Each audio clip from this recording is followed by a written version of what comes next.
రాష్ట్ర ప్రభుత్వ whip MLC పిడుగు హరిప్రసాద్ పూర్తిగా కోలుకుని సంపూర్ణ ఆరోగ్యంతో ఉండాలని కోరుకుంటూ పిఠాపురం పట్టణం దత్తసాయి నగర్లో ఉన్న శ్రీ అభయాంజనేయ సమేత శ్రీ దత్తలక్ష్మి గణపతి స్వామివారి ఆలయంలో జనసేన పార్టీ పిఠాపురం నియోజకవర్గ నాయకులు భవనం పరమేశ్ ఆధ్వర్యంలో ప్రత్యేక పూజలు నిర్వహించారు. పిఠాపురం ఎమ్మెల్యే కొణిదెల పవన్ కళ్యాణ్ ఎమ్మెల్సీ పిడుగు హరిప్రసాద్ పేరు మీద స్వామివార్లకు ప్రత్యేక పూజలు అభిషేకాలు నిర్వహించారు.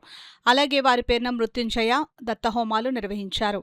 జనసేన పార్టీ నాయకులు, కార్యకర్తలు, అభిమానులు, దత్తనగర్ ప్రాంతవాసులు ఈ కార్యక్రమంలో పాల్గొని ఎమ్మెల్సీ హరిప్రసాద్ పూర్తి ఆరోగ్యంతో కోలుకోవాలని స్వామి అమ్మవార్లకు ప్రత్యేక పూజలు నిర్వహించారు. ఈ సందర్భంగా జనసేన పార్టీ నాయకులు బోనం పరమేశ్, పండితులు శ్రీకాంత్ శర్మ మీడియాతో మాట్లాడారు. పిఠాపురం పట్టణాభివృద్ధికి, రాష్ట్ర అభివృద్ధికి అతని సేవలు చాలా అందజేస్తున్నారు.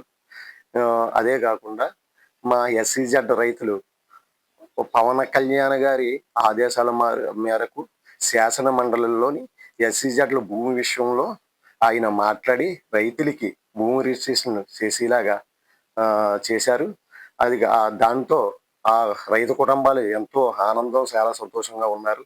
ఆ సంతోషాలన్నీ ఆయనకి కలగజేసి ఆయన ఆరోగ్యం బాగోవాలని మనస్ఫూర్తిగా దత్తసాయి నగర్లో ఉన్న గణపతికి, కనకదుర్గమ్మ తల్లికి, చంద్రమౌళీశ్వర స్వామికి ఎలా హత్యం చేయడం జరిగింది.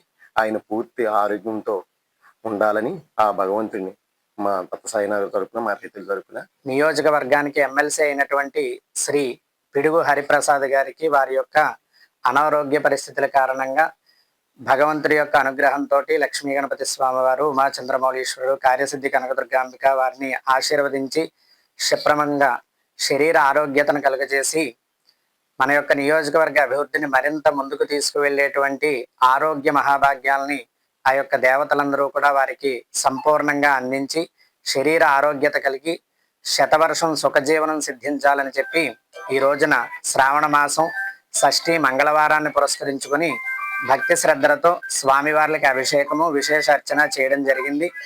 ఆ యొక్క లక్ష్మీ గణపతి, చంద్రమౌళీశ్వరుడు, కార్యసిద్ధి కనకదుర్గమ్మ వారి అనుగ్రహంతో వారికి సంపూర్ణ ఆయురారోగ్యాలు కలగజేయాలని చెప్పి ఈ యొక్క దత్తసాయి నగర్లో వేయించేసినటువంటి గణపతి ఆలయ కమిటీ తరఫున కమిటీ సభ్యులందరూ కూడా కోరుకుంటున్నాం.